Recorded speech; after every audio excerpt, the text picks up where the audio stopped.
കൂട്ടുകാർക്ക് നല്ലൊരു രാത്രി ആശംസിച്ചുകൊണ്ട് മാമ്പഴത്തിന്റെ പുതിയ വീട്ടിലേക്ക് സ്വാഗതം. നമുക്ക് നേരെ രേവതിയുടെ സച്ചിയുടെ ഒക്കെ നാളത്തെ ഒരു അടിപൊളി പ്രമോ വിശേഷത്തിലേക്ക് അങ്ങോട്ട് പോയാലോ.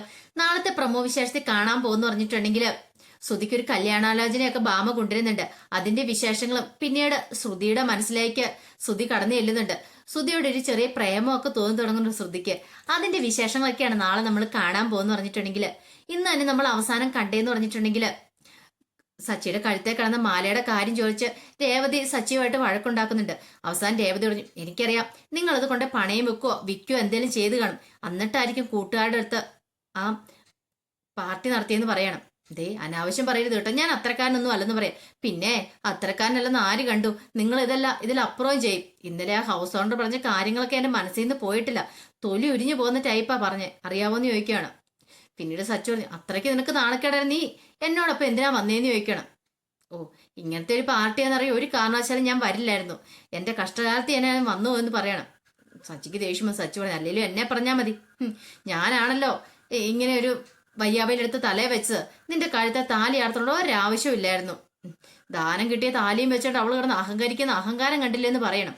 അതെ, ദാനം കിട്ടിയ താലി തന്നെയാ, പക്ഷെ എന്നും പറഞ്ഞുകൊണ്ട് ഇതുപോലെ ഈ ഒരാളുടെ കൂടെ ജീവിക്കാനാണെങ്കിൽ എനിക്ക് ഈ താലിയുടെ ഒരു ആവശ്യമില്ലായിരുന്നു. ഞാൻ നല്ല സ്വസ്ഥതയോടും സമാധാനത്തോടും കൂടി എൻ്റെ വീട്ടിൽ കഴിഞ്ഞുകൊണ്ടിരുന്നേ. എന്നിട്ട് അവിടുന്ന് ഇങ്ങോട്ട് വന്നതിന് ശേഷം സ്വസ്ഥത സമാധാനം എന്താന്ന് ഞാൻ ഇന്ന് വരെ അറിഞ്ഞിട്ടില്ല എന്ന് പറയണം. തുടങ്ങി അവള്. രേവതി പറഞ്ഞു, എന്തിയായാലും കുഴപ്പമില്ല, വൈകുന്നേരം വരും മാലയായിട്ട് ഈ വീട്ടിലേക്ക് വന്നാൽ മതി എന്ന് പറയണം. സച്ചിങ്ങോട് ദേഷ്യം വന്നു. മാല കിട്ടുവാണെങ്കിൽ കൊണ്ടുവരും, ഇല്ലെങ്കിൽ അവൻ കൊണ്ടുവരത്തില്ലെന്ന് പറഞ്ഞ് സച്ചി ദേഷ്യപ്പെട്ട് അങ്ങോട്ട് കയറി പോവാണ്. രേവതിക്ക് മനസ്സിലായി ആ മാല എവിടെയോ കൊണ്ടുപോയി പണയും ബുക്കോ വിൽക്കോ എന്തോ ചെയ്തിട്ടുണ്ടെന്ന്. പിന്നീട് കാണിക്കുന്ന ശ്രുതിയാണെ മത്സരത്തിലൊക്കെ പങ്കെടുത്തിട്ട് വീട്ടിലേക്ക് വരുന്നുണ്ട്. അപ്പൊ ശ്രുതിയുടെ ഉള്ളിലുള്ള ചിന്തകൾ മൊത്തം ശ്രുതിയെ കുറിച്ചായിരുന്നു. ശ്രുതി ഇങ്ങനെ വന്നിട്ട് ഇങ്ങനെ ആലോചിച്ചുകൊണ്ടിരിക്കുന്ന സമയത്ത് മീര അങ്ങോട്ട് ചോദിക്കുന്നുണ്ട്, എന്താടി വന്നപ്പത്തിന്റെ ആലോചനയാണല്ലോ, ഇവിടെ എങ്ങുമല്ല, ഏതോ സ്വപ്നലോകത്തൊക്കെ ആണല്ലോ എന്ന് പറയുന്നുണ്ട്. അതെ, ചെറിയൊരു സ്വപ്നലോകത്ത് തന്നെയാ. ഞാനൊരു കല്യാണം കഴിച്ചാലോ നിങ്ങളുടെ ആലോചിക്കുമെന്ന് പറയാം. കല്യാണം കഴിക്കാനോ? നീയോ? കൊള്ളാം, നല്ല കഥയായിപ്പോയി. കല്യാണം കേട്ടാൽ തന്നെ നിനക്ക് വെറുപ്പായിരുന്നല്ലോ, പിന്നെന്താ പെട്ടെന്ന് ഇങ്ങനെയൊക്കെ തോന്നലെന്ന് ചോദിക്കുന്നുണ്ട്.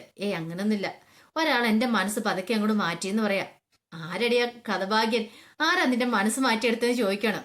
വെറുതെ രേവതിനെയല്ല, വെറുതെ സുധീനെ കളിയാക്കുമായിരുന്നു. അതൊക്കെയുണ്ട്, നിനക്ക് അറിയാവുന്ന ആളാന്ന് പറയും. അറിയാവുന്ന ആളാ? അതാരാ? അല്ല, ഞാൻ മുമ്പ് പറഞ്ഞില്ലേ ഒരു ആക്സിഡന്റ് നടന്ന സമയത്ത് ഞാൻ ഹോസ്പിറ്റലിൽ കൊണ്ടുപോയത് സുധീനെ. ഓ, മനസ്സിലായി, ആ കക്ഷിയല്ലേ? കൊള്ളാം, എന്താ ഇപ്പൊ പ്രത്യേകിച്ച് പുതിയൊരു പൂതി?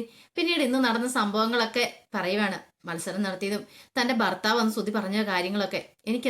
എനിക്ക് സുധീനെ കണ്ടപ്പം മുതല് ഒരു ഇഷ്ടമായി തുടങ്ങി. ഇത്രയും കാലം കല്യാണം വേണ്ടെന്ന് പറഞ്ഞിരുന്ന, പക്ഷെ എനിക്കറിയത്തില്ല, പെട്ടെന്ന് എന്തോ എന്റെ മനസ്സിലൊരു ഇഷ്ടമൊക്കെ തോന്നി തുടങ്ങിയിട്ടുണ്ടെന്ന് പറയാം. ഇത് നല്ലൊരു ഗ്രീൻ സിഗ്നൽ ആണല്ലോ. ഈ സമയത്ത് തന്നെ നീ ഇനി ഈ സമയത്ത് നിന്റെ മനസ്സിൽ ഇങ്ങനെ ചിന്തയുണ്ടായ നല്ല കാര്യം തന്നെയാ. കല്യാണത്തെക്കുറിച്ച് ചിന്തയെങ്കിലും ഉണ്ടായല്ലോ. എത്രയും പെട്ടെന്ന് കല്യാണം കഴിച്ച് പോകാൻ നോക്കാനൊക്കെ പറയാണ്. പിന്നീട് ചോദിച്ചാൽ നിന്റെ ചരിത്രവും ഭൂമിശാസ്ത്രമൊക്കെ അവരോട് പറഞ്ഞിട്ടുണ്ടോന്ന് ചോദിക്കാം. ഇല്ല. ആഹാ, അതൊക്കെ നേരത്തെ പറയാൻ മേലായിരുന്നോ? അതൊക്കെ അറിഞ്ഞു കഴിയുമ്പത്തേനും അയാൾ എന്താ പറയണെന്ന് പറയാൻ പറ്റില്ലോ എന്ന് പറയണം. അതൊക്കെ പറയാം, ആദ്യം ശ്രുതിക്ക് എന്നോട് ഇഷ്ടമുണ്ടോ എന്നൊക്കെ അറിഞ്ഞിട്ട് വേണ്ടേന്ന് ചോദിക്കുകയാണ്. പിന്നീട് കാണിക്കുന്നൊരു വിശേഷം എന്ന് പറഞ്ഞിട്ടുണ്ടെങ്കിൽ രേവതി ആകെപ്പാടെ സങ്കടപ്പെട്ട് നിൽക്കുവാണ്. ആ സമയത്ത് രവീന്ദ്രൻ വന്നിട്ട് പറയാം, പോട്ടെ മോളെ, നീ അതിനെക്കുറിച്ചൊന്നും ചിന്തിക്കട്ടെ കേട്ടോ. ഇനിയിപ്പോ എന്താ, കഴിഞ്ഞത് കഴിഞ്ഞു, ഇനിയിപ്പോ നല്ല രീതിയിൽ മുന്നോട്ട് പോകാൻ നോക്കാനൊക്കെ പറയണം.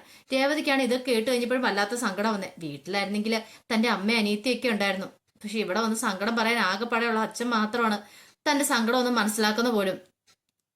അമ്മായിമ്മയെന്ന് പറയുന്നവരാണ്ട് ഇന്ന് വരെ നിനക്ക് എന്തു പറ്റി, നീ ഫുഡ് കഴിച്ചോ, അങ്ങനെ ഒരു വാക്ക് പോലും ചോദിച്ചിട്ടില്ല. അതൊക്കെ ഓർക്കുമ്പോൾ രേവതിക്ക് വല്ലാത്ത വിഷമമായിരുന്നു. ഇങ്ങനെ ആലോചിച്ചുകൊണ്ടിരിക്കുന്ന സമയത്താണ് ചന്ദ്രമതിന് ഫോൺ ബെല്ലടിക്കുന്നത്. അപ്പൊ ചന്ദ്രമതി ഫോൺ എടുത്തിട്ട് അങ്ങനത്തെ ഭാമയായിരുന്നു. ആണോ? അതെ, അങ്ങനെയൊക്കെ ചോദിക്കുന്നുണ്ടായിരുന്നു. അപ്പൊ രവീന്ദ്രൻ അടുത്ത് ആരോളാ ഇവിടെ ഇത്ര കാര്യമായിട്ട് സംസാരിച്ചുകൊണ്ടിരിക്കുന്നത്? അയ്യോ, എപ്പോ വരും എന്നാ പറഞ്ഞേ? ഇന്ന് തന്നെ വരുമോ? അങ്ങനെയൊക്കെ ചോദിക്കുന്നുണ്ട്. അപ്പം ഭാമ ഒരു കല്യാണക്കാര്യത്തെ കുറിച്ച് പറഞ്ഞിട്ടുണ്ടായിരുന്നു. അപ്പൊ ആ കല്യാണാലോചനയുമായിട്ട് ഭാമ ഇന്ന് വീട്ടിലേക്ക് വരുന്ന കാര്യത്തെക്കുറിച്ചാണ് പറഞ്ഞത്. ഇത് കേട്ട് കഴിഞ്ഞപ്പോഴത്തേൻ ചന്ദ്രമയ്ക്ക് ടെൻഷൻ. ദൈവമേ, ഇന്ന് വേണ്ട പ്രിപ്പറേഷൻ ഒന്നും ഞാൻ നടത്തിയിട്ടില്ല, അത്ര വലിയ കുടുംബത്തിൽ നിന്നൊക്കെ വരുന്നതല്ലേ, അപ്പൊ എന്ത് ചെയ്യും ഭാമയെന്നൊക്കെ ചോദിക്കുന്നുണ്ട്. അതൊന്നും കുഴപ്പമില്ല, അവർക്ക് കാണേണ്ടത് സുധീനെയാണ്. അല്ല, സാധാരണ ഇത് പെൺവീട് കാണാനല്ലേ പോകുന്നത്, ഇതിപ്പോ എന്നാ ആണിന്റെ വീട്ടിലേക്ക് വരുന്നേ? ഇങ്ങോട്ട് വരേണ്ട ആവശ്യമുണ്ടോ എന്നൊക്കെ ചോദിക്കുകയാണ്. അവര് വലിയ പൈസ ടീംസ് ഒക്കെ അല്ലേ, അവർക്ക് ഈ വീടും കൂടെ കണ്ടിരിക്കണായിരിക്കും. സുധിയെ അവർക്ക് മതി, അതുകൊണ്ടാണ് അവർ ഇങ്ങോട്ട് വരുന്നത്. പിന്നെ അതിനെക്കുറിച്ച് കൂടുതൽ ഞാൻ ചോദിച്ചില്ല. ഇങ്ങനെ ഒരു ബന്ധം കിട്ടുവാണ് നിന്റെ മോൻ അതൊരു ഭാഗ്യം തന്നെയാന്ന് പറയാണ്. ഇത് കേട്ട് ചന്ദ്രമതി നിലത്തൊന്നും അല്ല നിൽക്കുന്നത്. ചന്ദ്രമതി ഇത് ഉറക്കെ പറയാം, പിന്നെ എന്റെ മോന്റെ ഭാഗ്യം, അതുകൊണ്ടാണല്ലോ ആ പൂക്കാരി തലയെ വന്ന് കേറാത്തെ. എന്റെ മോന് ദൈവം നല്ലൊരു വിധിയാ വെച്ചിരുന്നേ. നല്ലൊരു ഉയർന്ന വീട്ടിൽ നിന്ന്, ഒരു ഉയർന്ന തറവാട്ടിൽ നിന്ന് കല്യാണം കഴിക്കാനായിരുന്നു അവന് യോഗം. അതുകൊണ്ടാണ് ഇത്ര നല്ലൊരു ആലോചന വന്നേ എന്നൊക്കെ പറഞ്ഞിട്ട് രവീന്ദ്രൻ ഇങ്ങനെ നോക്കുന്നുണ്ട് ഏറുകണ്ണിട്ട്. അപ്പൊ രവീന്ദ്രൻ ആദ്യം ഒന്നും മനസ്സിലായില്ല. പിന്നീട് ചന്ദ്രമതി ഫോൺ വെക്കുകയാണ്. ചന്ദ്രമതി ഫോൺ വെച്ചിട്ട് പറഞ്ഞു, അതെ ഈ വീടൊക്കെ എന്ത് വൃത്തികേടായിട്ടാ കിടക്കണേന്ന് ചോദിക്കുകയാണ്. രവീന്ദ്രൻ ചോദിച്ചു, അതെന്താ നീ ഇപ്പൊ അങ്ങനെ പറഞ്ഞേ? അതെ സുധീനെ കാണാൻ ഒരു കൂട്ട് വരുന്നുണ്ടൊക്കെ പറയണം. ഓഹോ അത് കൊള്ളാലോ, അത് നല്ല കഥയായി പോയാലോ. ആദ്യം നീ അവനെ കല്യാണം കഴിപ്പിക്കാൻ പഠിക്കാതെ അവനൊരു കുടുംബം എന്താന്ന്, ഒരു കുടുംബജീവിതം എന്താന്ന് അവനെ പറഞ്ഞ് മനസ്സിലാക്കി കൊടുക്ക്. എന്നിട്ടാട്ടെ അവനെ കല്യാണം കഴിപ്പിക്കാൻ. ഒരു ജോലിയില്ല, കൂലിയില്ല, ഒന്നുമില്ല, കല്യാണം ആലോചിച്ച് നടക്കാൻ നിനക്ക് നാണമില്ല എന്നൊക്കെ ചോദിക്കുകയാണ്. ചന്ദ്രമതിക്ക് അങ്ങോട്ട് പുച്ഛഭാവമായിരുന്നു അങ്ങോട്ട്. അതങ്ങനെയല്ലേ നിങ്ങൾ പറയുള്ളൂ. എന്റെ മോന് നല്ല ആലോചന വന്നേക്കുന്നേ. പൂക്കാരിയൊന്നും അല്ല, നല്ല തറവാട് മഹമ്മയിലുള്ള നല്ല ഇഷ്ടംപോലെ ബിസിനസ്സും കാര്യങ്ങളൊക്കെ ഉള്ളതാ. ഈ സമയത്ത് സുധി അങ്ങോട്ട് വരുന്നുണ്ട്. അപ്പൊ സുധിയോട് ഈ കല്യാണാലോചനയെ കുറിച്ച് പറയുകയാണ്. ആ സമയത്ത് സുധി പറഞ്ഞു, അതിന്റെയൊക്കെ ആവശ്യമുണ്ടോ അമ്മേ? ഇനിയിപ്പൊ ഞാൻ കല്യാണം കഴിക്കുന്നുണ്ടെങ്കിൽ ഒരു പെണ്ണിനെ അടുത്തറിഞ്ഞതിന് ശേഷം മാത്രമേ ഉള്ളൂ. എല്ലാം അറിഞ്ഞ് പെണ്ണുകളിലൊക്കെ ചടങ്ങൊക്കെ നടത്തി അതിന് ശേഷം മാത്രം മതി എന്ന് പറയണം. ചന്ദ്രമതി പറഞ്ഞു, അതിന്റെ ആവശ്യം വല്ലതും ഉണ്ടോടാ? പെണ്ണുകാണിലൊക്കെ അങ്ങനെ വലിയ ആർഭാടമായിട്ടൊന്നും വേണ്ട. ഇപ്പൊ അവര് വന്ന് കണ്ടിട്ടൊന്ന് പോട്ടെ, അവർക്കൊന്നും ഇഷ്ടപ്പെട്ട ആദ്യം, പിന്നീടല്ലേ ബാക്കി കാര്യം. ഈ ബന്ധം അങ്ങാനും നടന്നാൽ നാളെ നീ ആരാന്നറിയാവോ? അവരുടെ കമ്പനിയുടെ മാനേജറാ, അറിയാവോ?